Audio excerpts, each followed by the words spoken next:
남성과 여성이 향을 받아들이는 부분, 그리고 맛으로 응용되는 부분들에서는 분명히 차이가 발생되고 있더라라는 부분들이, 이런 맛이 5가지인데요. 커피는 사실상 우리가 느끼는 맛에서 신맛과 쓴맛이 외에는 사실상 없습니다.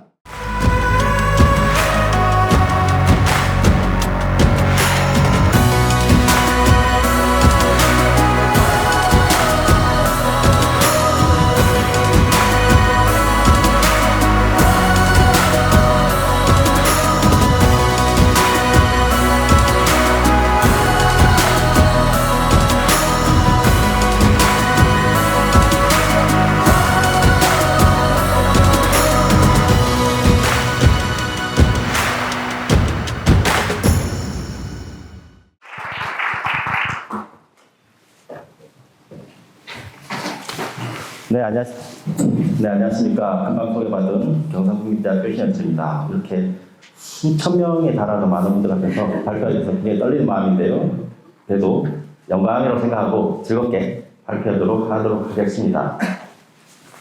오늘 제가 여러분들께 말씀드리고자 하는 내용은 커피 유래의 감각 소재의 뇌전도 탐색 연구라는 말을 했습니다. 조금 거창하게 표현할 수 있는데 결국 이런 것들이겠죠. 우리가 커피를 마셨을 때 아니면 커피 향을 음미했을 때 일어난 우리 뇌의 반응은 어떨 건가에 대한 궁금증을 가지고 시작했고요.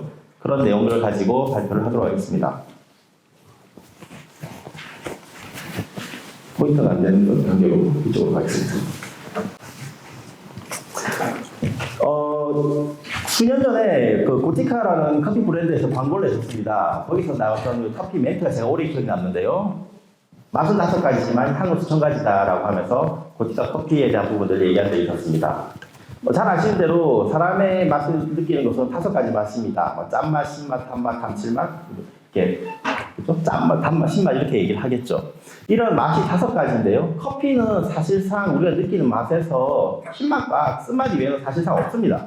그런데 왜 우리가 이 커피에 대해서 열광을 하고 아까 말씀하셨던 대로 한 건너서 또 커피를 마셔야 되는가? 결국은 이제 향에 대한 얘기를 할 수밖에 없는 것들인 거죠. 우측 하단에 보시면은 이제 베토벤의 이제 사진이 하나 있는데요. 공부를 하다 보니까 베토벤이라는 작곡가가 매일 일정한 양의 커피를 이렇게 내려서 정확하게 항상 삶의 루틴을 지켰다라는 내용이 있었던 것 같습니다. 아마 뒤에 발표하시는 커피 전문가들께서 한번 말씀해 주시지 않을까라는 생각을 합니다. 저는 향 관련된 연구를 하다 보니까 이제 이쪽으로 얘기를 하게 됩니다. 사실 커피 전문가는 아니고요.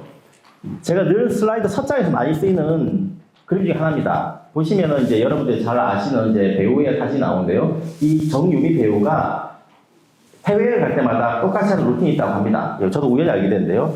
보시면 이렇습니다. 해외여행 갈 때마다 항상 거기서 새로운 향수를 하나 산다고 합니다. 기존에 쓰던 게 아닌 거죠. 그리고 여행하는 동안에 그 향수만 뿌리는 거죠. 예를 들어서 프랑스 여행을 갔다고 예를 들어 보겠습니다. 그러면 이제 프랑스에 도착을 해서 거기서 가게에서 향수를 하나 구입하고요. 구입된 향수를 가지고 뿌리면서 이제 여행도 다니고 여러 가지 느끼는 거죠. 그리고 나중에 이제 한국에 돌아와서 시간이 좀 흐르는 거죠. 시간이 흐른 후에 다시 그 향수를 나에게 뿌렸을 때는 그때 프랑스 여행에서 있었던 좋은 기억들이라든지 이런 것들이 이렇게 프레시에서 나타난다고 합니다. 그런 부분들 얘기를 하고 있었는데요. 옆에 사진을 보시면은 잃어버린 시간 사전서라고 하는 어떤 제가 이제 책에 대한 부분들을 이렇게 캡처를 해봤는데요. 프랑스에 굉장히 유명한 소설가인 마르셀 프루스트라는 사람이 있습니다. 그 사람이 있던 이제 책에 대한 부분인데요. 1000페이지에 가까운 굉장히 두껍고 이제 대하소설 정도의 느낌을 보시면 됩니다.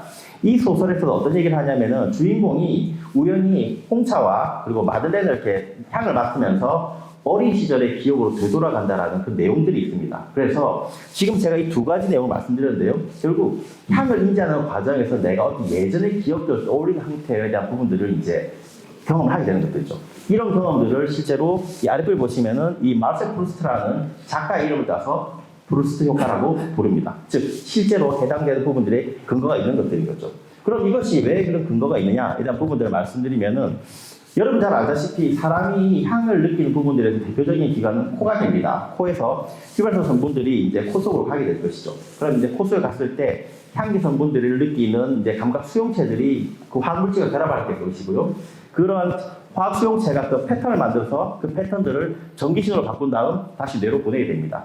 뇌로 보내는 과정에서 어디로 가냐면은 우리의 오랜 중추신, 즉 오랜 기억을 갖고 있는 역할을 하는 이 해마 부위죠. 히포캠퍼스 부를 지나서 이 아나 전두치로 가서 뇌를 인지하게 되는 부분들입니다.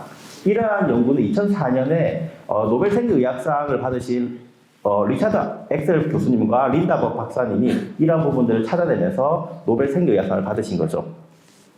앞서 말씀드린 대로 단순히 후각, 즉 냄새를 맡는 과정이 냄새로 끝나는 것이 아니라 우리 인지, 우리가 기억에 대한 많은 것들도 영향을 미칠 수 있다라고 얘기를 할 수 있을 것 같습니다. 이제 커피 얘기로 돌아가는 거죠.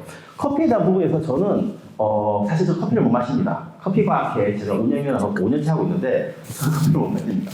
그런데 항상 궁금한 게 있었던 거죠.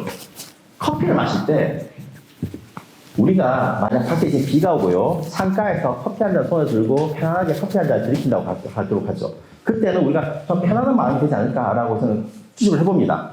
거꾸로 아침 이제 피곤한데 모닝커피를 마십니다. 그럼 하루를 깨우는 거게 되겠죠. 즉 여기 그려 보신 것처럼 커피라는 것이 과연 우리에게 이런 휴식을 주는 것이냐 아니면은 부스트업, 즉 감각을 깨우는 일이냐. 물론 이제 대부분의 분들은 후자를 택할 거라 생각되는데요. 저는 궁금함이 있었습니다. 이 두 가지가 과연 어떤 것이 더 맞을까라고 생각했고요. 이러한 내용을 가지고 연구를 시작을 했습니다. 연구의 방식은 이렇습니다. 커피를 삽니다. 그리고 그 커피 향을 만들어 보죠. 커피 향을 음미를 하는 거죠. 그리고 커피를 마셔봅니다. 다시 말씀드리면은 커피를 단순히 마시면 뭐 항암 효과가 있고 잠이 안 깬다 이런 것들을 여러분 아마 너무 잘 아실 겁니다. 과연 그럼 커피의 향을 맡았을 때 어떨까요?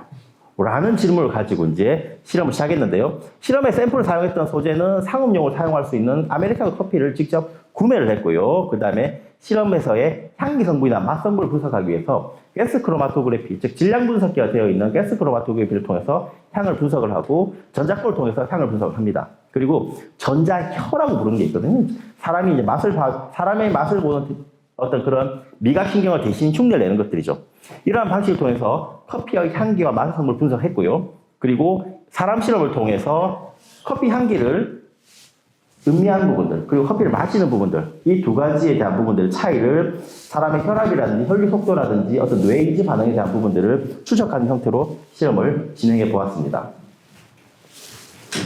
앞서 말씀드렸던 대로 향기 성분을 분석하기 위해서는 향기 성분을 분석하고자 하는 장치 시스템이 필요하게 되는데요. 보통 여기 SPM이라고 적혀 있는 이제 향 흡착 장치가 있습니다. 실제 사이즈 크기는 이 볼펜만한 사이즈인데요. 버튼을 누르면 향을 흡착할 수 있는 파이버가 나옵니다. 그 파이버에서 향을 흡착하고요. 흡착된 향을 여기 오른쪽에 보시는 것처럼 가스 크로마토그래피, 즉 질량 분석기가 장착되어 있는 가스 크로마토그래피를 통해서 향기 성분을 분석했던 것이 1차 분석이 되고요. 두 번째는 아까 좌장님께서 말씀 주셨지만 올팩트메트리, 즉 수많은 향기 성분들 중에 우리가 커피 향이라고 느끼고 있는 그 물질은 뭐냐에 대한 질문을 이제 대한 답을 찾기 위해서 올팩트메트리 연구를 하게 되는데요. 실제로 커피 향, 즉 굉장히 많은 물질이 모여 커피 향을 하나하나 분리를 시켜서 나오는 물질들을 쉽게 우측하다 보신 것처럼 사람이 코로 느끼면서 그 향기 성분에 대한 이미지와 강도를 찾아내는 연구를 진행을 했었습니다.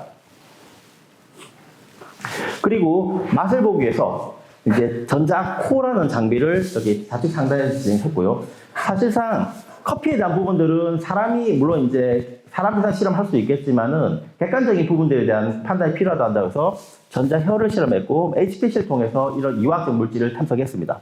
이 아래쪽에 있는 그림은 뭐냐면은 여러분 잘 아시죠? 요즘 챗GPT를 통해서 많은 걸 하게 되죠. 제가 재미로 전자코하고 전자혀 그림을 그려줘라고 제가 명령을 넣었더니 이렇게 그림이 나오더라는 거죠. 우측 하단 중간이라고 했죠. 사실 이렇진 않는데 사실상 많은 분들이 전자코 얘기하면은 사람이 맡을 수 있는 냄새를 다 찾아주겠네요 얘기를 하게 되는데 뭐 그렇지는 않습니다만은 이렇게 챗GPT는 이런 이미지도 만들어냈다라고 말씀드리겠습니다. 아까 뇌 활동에 대한 말씀드렸는데요. 뇌 활동을 우리가 그러면 이제 모니터링 해야 되는데 어떤 것을 할 것인가에 대한 부분에서요. 저는 이 뇌파라고 하는 파라미터를 이용하기로 했습니다. 뇌파라는 것은 결국 뇌에서 발생되는 정기적 신호 기록입니다. 아마 뇌파 검사라고 하면 여러분 익숙하신 분들은 이제 병원에 가서 수면 뇌파에서 이제 잠을 잘 자느냐, 뭐 렘 수면을 얘기를 하고 해서 정신 건강에 대한 얘기를 많이 하게 되는데요. 아까 제가 후각에 대한 말씀드린 것처럼 향기 성분에서 커피 향기를 맡았다고 해서 그 커피 향기 물질이 우리 뇌로 가지는 않습니다. 아시겠지만, 그죠? 즉, 화학 물질들이 우리 후각 수용체에 결합하게 되고 수용체 내에서 제가 아까 내용 좀 생략하긴 했습니다만은 GPCR이라고 하는 이제 지단백질 커플 수용체가 이제 그런 화학적 물질을 전기적 신호로 교체를 시키는 거죠. 그래서 전기적 신호가 계속 우리 뇌에서 이동되는 것을 통해서 우리 움직이게 되는 것들입니다. 생각을 하게 되는 것들이죠. 그래서 이런 전기적 신호를 저희가 기록을 하게 되고요. 전기적 신호를 통해서 커피 향 혹은 커피를 음용했을 때 어떤 반응을 일으킬 수 있는가를 찾아보기로 했습니다. 간단하게 뇌파에 대한 기본적인 지식만 설명드리면요. 사람의 뇌는 4가지 부분으로 분류를 하고 있습니다. 1차 분류가 되는 거죠. 이 전두엽이라고 해서 이마 쪽에 있는 부분들, 우리 사람의 생각하면 가장 많은 사고와 인지하고 있는 중앙 본부 같은 곳이고요. 측두엽은 옆쪽입니다. 옆쪽에서는 사람의 청각, 언어, 후각적인 부분들을 관장하시면 본다고 되고요. 여기 정수리로 보이는 여기 부분을 우리가 두정엽을 부르는데, 두정엽 같은 경우는 이제 수학적 계산이나 운동 능력 관련된 부분들이 관장되고요. 뒷부분이나 뒤통수라고 보이는 후두엽은 시신경입니다. 즉 시각과 관련된 부분들을 갖고 있는 거죠. 그리고 뇌파는 수많은 뇌파들을 이 주파수별로 저희가 분류를 하게 되는데, 높은 주파수부터 낮은 주파수까지 이렇게 분류가 됩니다. 그래서 가장 낮고 느린 주파수인 델타파, 그 다음에 세타, 알파, 베타, 감마로 나누게 되는데요. 간략하게 말씀드리면 델타파는 거의 수면 중일 때, 거의 뭐 자고 있을 때 정도라고 보시면 되고요. 세타파는 그 자기 직전, 예를 들어서 여러분 점심 식사하실 때는 졸릴 수 있지 않습니까? 야, 눈이 솔직히 감기신 분들, 세타파가 나오는 것들이고요. 조금 멍한 정도의 상태를 우리 이제 알파파 형태로 봅니다. 알파파 형태를 우리가 뭐냐면은 신경 안정 형태의 레인지로 보는 거죠. 그리고 이제 뭔가 집중을 해나가고 뭔가 판단하고 의식을 해나가는 과정에서 생기는 것이 이제 베타파라고 하는 정도의 고주파로 나타나는 주파수에서 발생되고 있고요. 감마파는 이제 초집중인 거죠. 아니면 약간 스트레스 갈 정도의 집중력인데요. 지난주에 수능 시험이 있어요. 그러니까 수험생들이 이제 시험을 바라볼 때 어떤 그런 집중력 정도가 이 감마파 정도로 보시면 될 것 같습니다. 그래서 저희는 커피를 냄새를 맡았을 때, 그리고 커피 씨를 먹었을 때, 정말 이 뇌의 반응은 어떤 건지에 대한 부분들도 추적했다라고 말씀드릴 수 있을 것 같습니다. 그리고 실험적인 부분들의 방식은 아까 말씀드린 대로 아무것도 하지 않은 상태를 컨트롤을 두면서 뇌의 이제 파형과 그리고 사람의 혈류 속도, 혈압적인 부분들을 다 채식을 했고요. 그리고 커피의 냄새를 맡는 과정 혹은 커피를 마시는 과정에서 나오는 뇌파와 관련된 것도 측정했습니다. 그리고 그 실험이 끝나고 나서 그 이후에 일어나는 변화까지 3단계로 나눠서 실험 진행했고요. 그리고 단순히 뇌파뿐만 아니라 명칭으로는 저해상도 단층 촬영 기법이라고 하는 실험 방법이 있습니다. 즉 뇌파는 이제 다음 슬라이드 보시겠지만은 이런 평면적인 내용들입니다. 근데 이제 공간적으로 우리 뇌의 어느 정확한 부위에서 화학 반응이 일어나는가에 대한 부분들을 보는 방식이 있는데요. 5,000번을 돌려서 이렇게 나오는 과정에서 통계적으로 찾는 방식이 있습니다. 그 내용을 통해서 뇌의 활성도를 측정을 해보았습니다. 첫 번째로 이제 쉽게 보실 수 있는 게 이제 엑스프레시를 통해서 커피 유래에 대한 맛성분입니다. 잘 아시다시피 카페인과 클로제닉 애시드 두 가지만 조절을 해봤고요. 대략 어느 정도 함량이 나오는 것들을 확인할 수가 있습니다. 카페인 같은 경우 여러분 잘 아실 겁니다. 아데노신 수용체 대신 결합해서 우리의 수면열보다 피로도를 줄여주게 돼서 활성화된다는 부분들 잘 아실 것이고요. 그리고 클로제닉 애시드 같은 경우는 이제 유기산이기 때문에 이제 산미와 관련된 부분들이 있을 것이다라고 보시면 될 것 같습니다. 이 두 가지 물질들이 이제 로스팅 과정에 여러 가지 화학 반응이나 어떤 그 가공 관련해서 차이가 계속 보이되고 그에 따라서 커피의 맛에 대한 부분 혹은 향에 대한 부분들이 달라지지 않을까라는 생각이 듭니다. 전자열 분석을 하게 되면은 이렇게 커피 맛에 대한 부분들을 오미 5가지 맛에 대한 부분으로 이렇게 레이더 플랫으로 그림을 그려주는데요. 보시면은 한 가지 샘플이기 때문에 그냥 단순히 이렇게 그림이 나옵니다. 사워닉스하고 신맛과요. 이 좌측을 보시면은 비터닉스, 즉 쓴맛이 상대적으로 높게 나타난다고 보시면 됩니다. 사실상 커피를 전자, 혈화, 장기 찍어보면 딱 이 2개밖에 없습니다. 끝이 뭐 특별한 게 없다는 거죠. 그만큼 단순한데 아까 처음에 말씀드린 대로 그럼 왜 이렇게 이게 비싼 음료가 되냐? 결국은 향이 되는 거죠. 우측 상단 보시면 이제 커피 관련된 여러 가지 물질 중에서 쓴맛과 관련된 물질들이 이렇게 보이게 되죠. 알칼로이드 계열이라든지 글로로제닉 애시드, 락톤 계열의 물질들도 어느 정도 쓴맛과 관련되는 것들을 얘기를 하고 있습니다. 그리고 여기서 짠맛 조금 나오는 이유는 약간의 염분과 그리고 이 무기 염료들에 의해서 이 짠맛에 대한 부분들이 디텍션이 되고 있지만 사실상 감칠맛이라든지 단맛 같은 경우는 느껴나지 않는 것들이죠. 아메리카노 기준으로 말씀을 드렸습니다. 그러면 이제 가스 크로마토그래피, 즉 질량 분석들을 통해서 향기 성분들을 찾게 되는데 문헌적으로 알려져 있는 커피의 향기 성분은 약 한 800개 정도로 얘기를 하고 있습니다. 물론 800개를 다 분석할 수 있겠지만 저희는 그냥 대표적인 몇 가지들을 한번 찾아봤고요. 그 내용에서 보시면은 이 표에서 제가 말씀드리고 싶은 부분들은 하나입니다. 알코올 계열과 그리고 알데하이드 계열의 물질들이 뭐 양도 많지만 옆에 우측에 보시면요. 오도 디스크립션이라고 하고 오도 인텐시티라는 숫자가 보이시죠. 이건 사실상 사람이 코로 느낄 수 있는 정도에 대한 값을 보다 보시면 됩니다. 즉 실험자가 실제로 컨트롤러를 손에 쥐고 있고요. 냄새를 계속 맡고 있습니다. 그래서 표지 보시면은 첫 번째 뭐 피놀이 있죠. 피놀에서 컴파운드 나올 때 숫자 버튼을 누른 겁니다. 1이라는 정도의 강도가 나온 거죠. 그 커피는 커피 향이라든지 약간 너트 향이라든지 난다라고 보시면 되는 것들이죠. 그리고 쭉 아래쪽 보시면은 헤테로사이클릭, 즉 이제 헤테로사이클릭 형태에서 이 질소 계열을 가지고 있는 물질들이죠. 특히 볶음에 관련된 부분들, 피라진 계열의 물질들이 나올 때 이제 숫자 2라고 하는 것들. 즉 사람이 인위적으로 1, 2, 3, 4 버튼을 누르면서 향기의 강도를 느끼게 됩니다. 그래서 보시면은 커피라고 느낄 수 있는 향기 성분들은 피리민, 그 다음에 피라진 계열도 있을 것이고요. 알데하이드하고 알코올 계열성 물질들이 실제로 향기 성분으로 나오지만은 사람이 후각적으로도 인지할 수 있는 정도의 향기 성분 물질이다라고 보시면 되겠습니다. 그리고 문헌상으로 많이 나오는 것들은 황 계열 물질들도 커피 향과 많이 관여한다라고는 알려져 있습니다. 그래서 저희는 찾은 게 한 30가지 정도의 향기 성분을 찾았고요. 실제로 사람이 냄새를 맡을 수 있는 향기 성분들, 즉 휘발 성분들 중에서 사람이 인지하는 부분들을 한 10가지 정도를 이렇게 추려서 이렇게 보고를 하였습니다. 그리고 아까 제가 말씀드렸던 대로 커피를 냄새를 맡았을 때, 그리고 커피를 마셨을 때 사람의 어떤 혈압이라든지 심박동에 대한 부분들을 한번 체크를 해봤는데요. 남녀를 나눠서 한번 진행을 해보았습니다.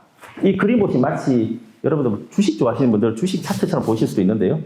자, 표를 간단히 설명드리면 이렇습니다. 지금 남자 10명과 여자 10명을 선발했고요. 그리고 아무것도 하지 않았을 때를 풀이라고 보시면 됩니다. 그리고 이널레이션으로 적혀 있는 부분들이 냄새를 맡고 있는 부분들이고요. 그 다음에 드링킹은 실제로 음용을 했던 거겠죠. 그러면 이제 그 이후에 이제 변화들을 여기 삼각형이라고 하죠. 이게 화살표 삼각형이라고 해야 되나요?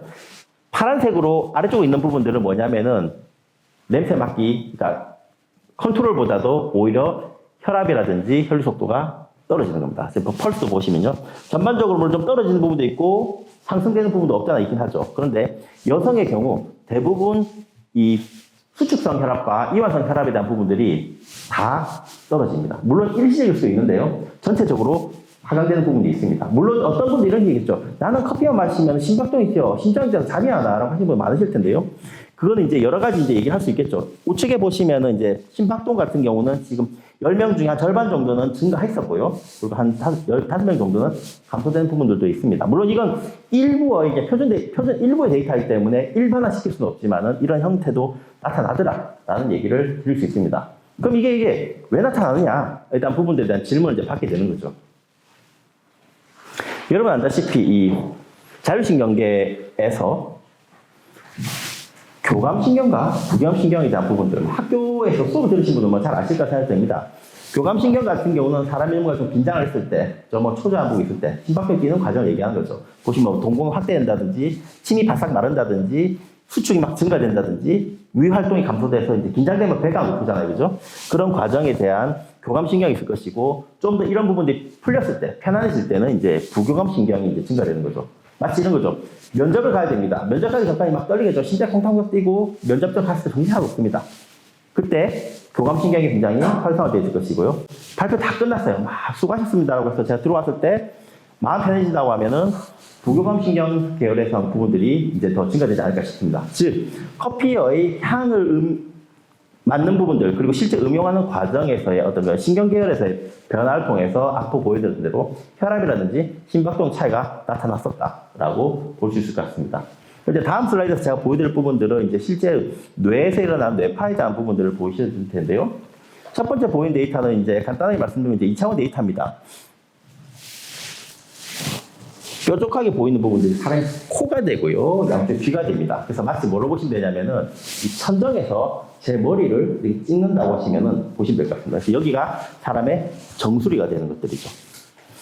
자, 세타파, 즉 남성의 세타파라는 제목으로 나오고 있는데요. 남성의 경우 수면과 관련된 부분들의 파형들이 이렇게 나오게 됩니다. 아무것도 하지 않았을 때, 냄새를 맡았을 때, 커피를 마셨을 때 보시는 것처럼 아무것도 하지 않았을 때보다 냄새를 맡았을 때 이 수면과 관련된 파형들이 일시적으로 너무 줄어듭니다.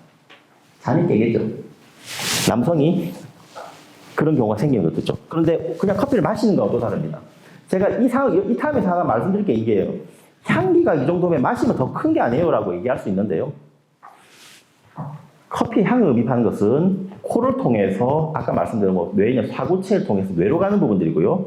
마시는 것은 섭취를 소화기를 통해서 위로 내려가는 겁니다. 즉 향기가 마시는 것보다 더 효과가 적을 거다라고 선입견을 가시면 안 된다는 말씀을 드리는 것들입니다. 알파파라고 해서 앞서 말씀드린 대로 사람이 조금 더 이완될 수 있는 부분들에 대한 성명인데요. 커피를 마시기 전하고요. 그 다음에 냄새를 맡았을 때, 그리고 커피를 마셨을 때 비교하게 되면 사실상 커피 향만 들이켰을 때 오히려 이 알파파, 즉 심신안정파형에 대한 부분들이 이 시신경 쪽에서 남자는 더 많이 나타납니다. 그런 부분이 있었고요. 그리고 베타파라고 해서 조금 이제 집중이 생기는 부분들이 생기는데요. 여기 이 그림을 보시면은 다른 것보다도 어떤 차이가 생기냐면은 이 옆쪽에 있는 머리 옆쪽 부분이라고 있죠. 이 부분에서 조금 붉게 변하는 것을 보실 수 있는데요.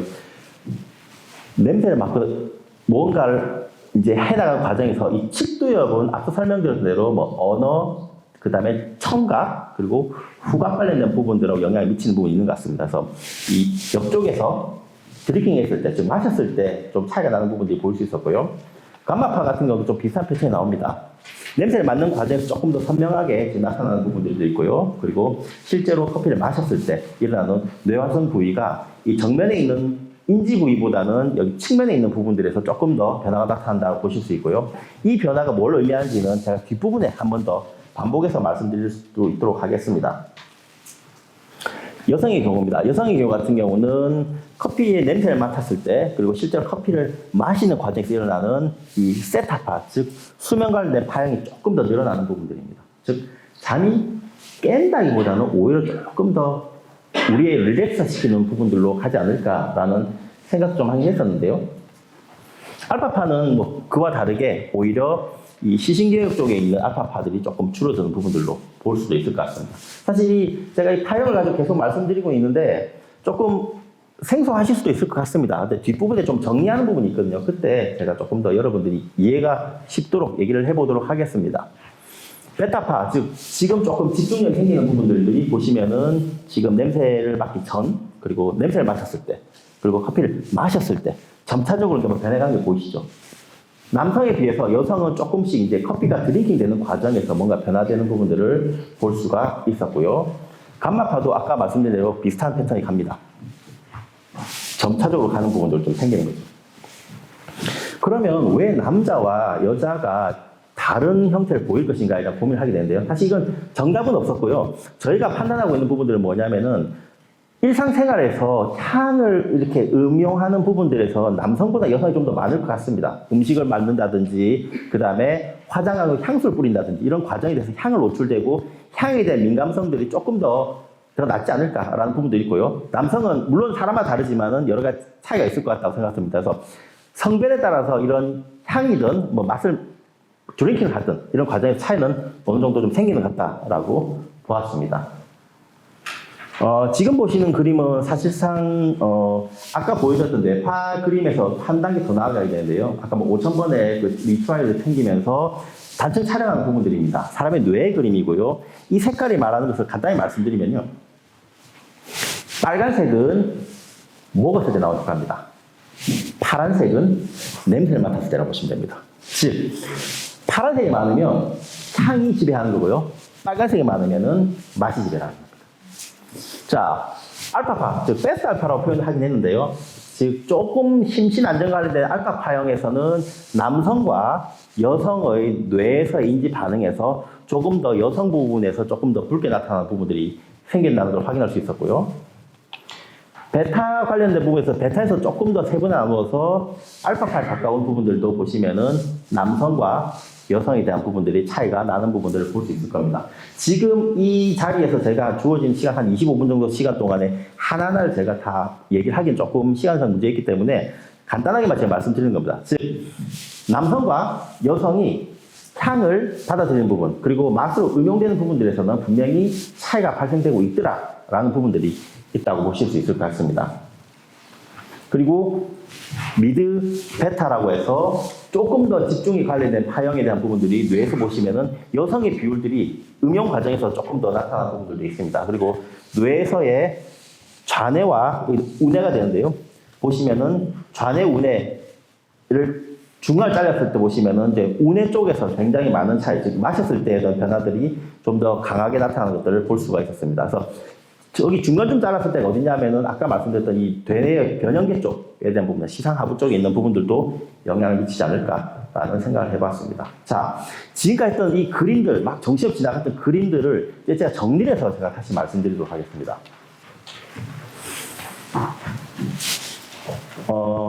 사람의 뇌를 수많은 부분, 제가 아까 4가지 부위로 얘기했지만 실질적으로 50가지 정도로 분류를 해서 그 50가지에 대한 각각의 역할들을 정리했던 연구가 있는데요. 그걸 이제 독일의 신경과학자인 코벨리안 브로드만이라고 하는 의사가 실험을 진행했고요. 그리고 그 사람 이름을 따서 브로드만 영역이라고 하는 뇌 부위군이 있습니다. 즉, 사람의 뇌를 50가지 부위로 나눠서 각각의 역할들에 대한 부분이 정리된 것들이죠.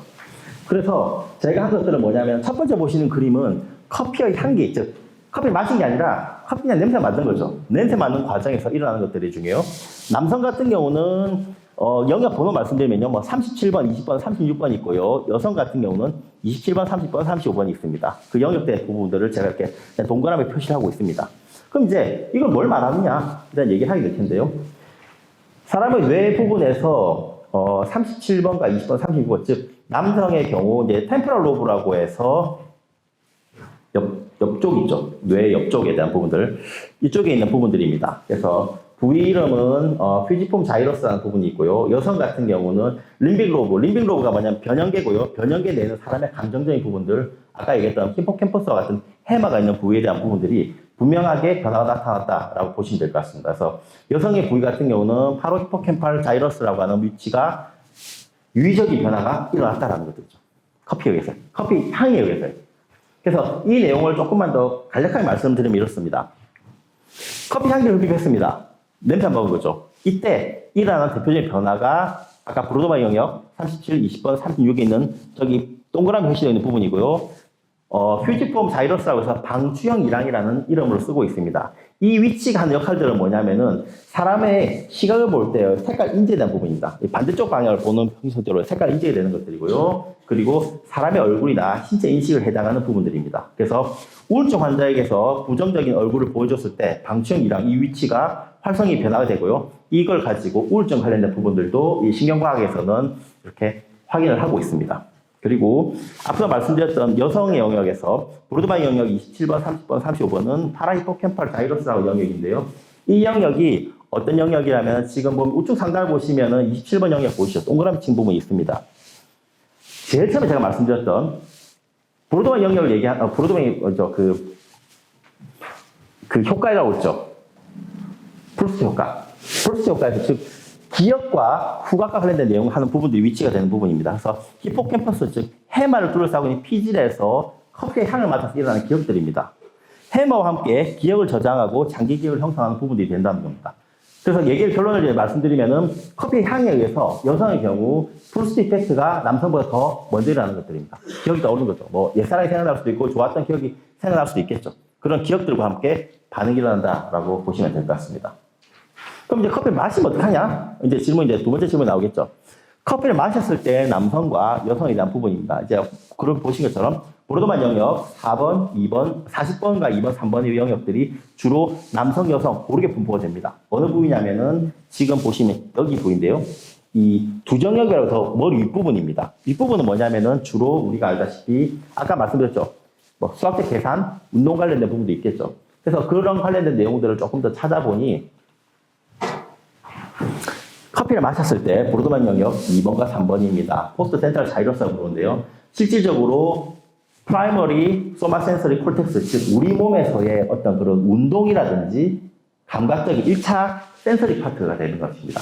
이 부분이 이렇게 지금 제가 그 손을 잡고 하고 있는 부분, 이 부분이 된다고 보시면 됩니다. 그래서 결국은 커피를 마시는 과정을 통해서 사람의 감각이나 어떤 그런 운동 관련 영역들에 대한 부분을 역할합니다. 여러분 운동하다가 운동 잘 안 되면 커피 한 잔 마시고 힘내서 운동을 하시는 거죠. 뭐 물론 모든 게 다 된다는 건 아니지만 그렇습니다. 보르드만 영역 40번입니다. 40번 영역 같은 경우는 뭐 인페리어 페리어탈 로브라고 해서 모서리 위 이랑 말이 좀 복잡하죠. 보시면 저기 40번 영역이 바로 앞서 말씀드린 해마 부위던 그쪽 옆에서 약간의 측두엽 쪽이라고 보시면 됩니다.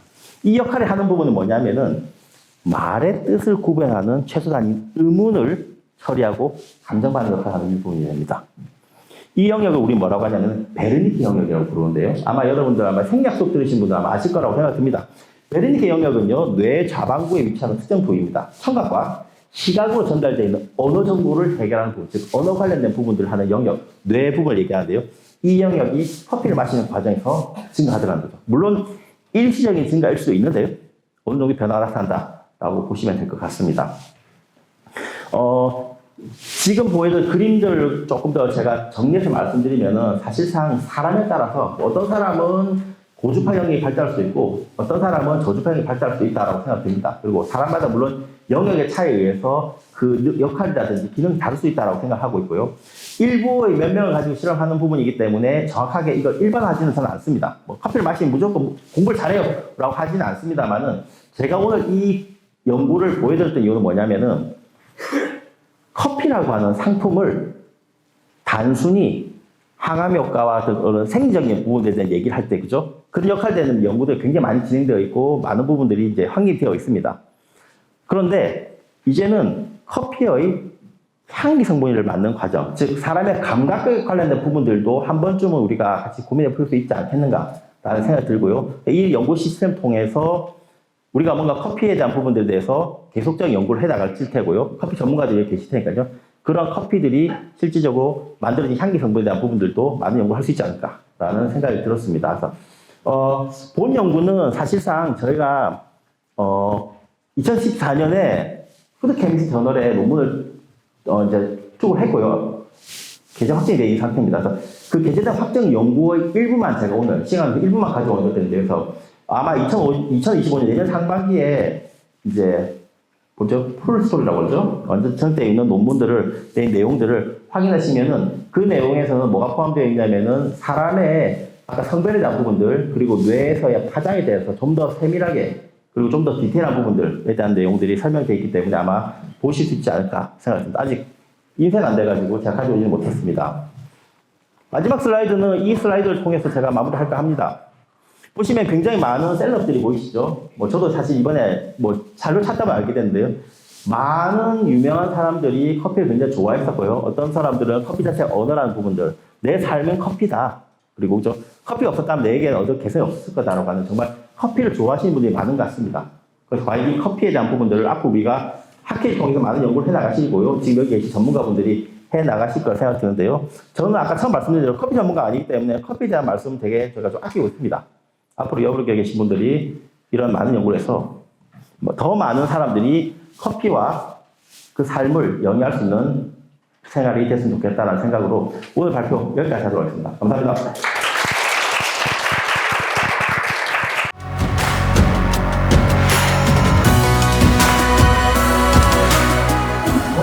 또 이야기를 해볼 텐데 제가 정말 커피 업계 만연해 있는 비과학적인 내용들을 정말 이야기들을 쭉 해드리고 싶어요. 1%거든요. 카페인만 1%인데 전체 추출이 0.2%다라고 하면 말이 안 되는 거죠. 그래서 KBS, MBC, SBS 이거 방송 녹화되고 있는데 네, 주요 방송사들과 주요 언론사들의 다 다시 한번 얘기해 드릴 테니까 정신 차리고 들어주시기 바래요. 자, 커피 찌꺼기를 가지고 차를 만들죠. 그냥 만드신다라면 당신은 잘못된 겁니다. 타피오카 전분이나 감자 전분 섞어서 차를 만들고 계시는 거예요. 그건 잘못된 겁니다. 원래대로 하면 우뭇가사레를 사용을 합니다. 제발 전에 그냥 못 들었어요 하고 지금 사업하고 계신다면 이제는 제발 하지 말아 주셨으면 해요. 그래서 혹시 제사의 커피 물결이 혹시 시작되는 건 아닐까라는 그런 생각도 살짝 해봤습니다. 5% 정도만 섞어가지고 한번 블렌딩을 해본다면 단맛이 훅 살아나는 갑자기 커피 퀄리티가 확 올라가네? 이게 3개월 지나고 6개월 지나고 1년이 지나고 계속 제가 커핑을 해봐도 얘가 뭔가 먹거리가 있는 동안은 계속 신선도가 유지가 되는 거예요. 해체당을 적정시키는 이런 기술들은 굉장히 쓰임새가 많아지겠다. 이 씬을 굉장히 바꿔놓을 수 있는 게임 체인저까지도 될 수 있겠다.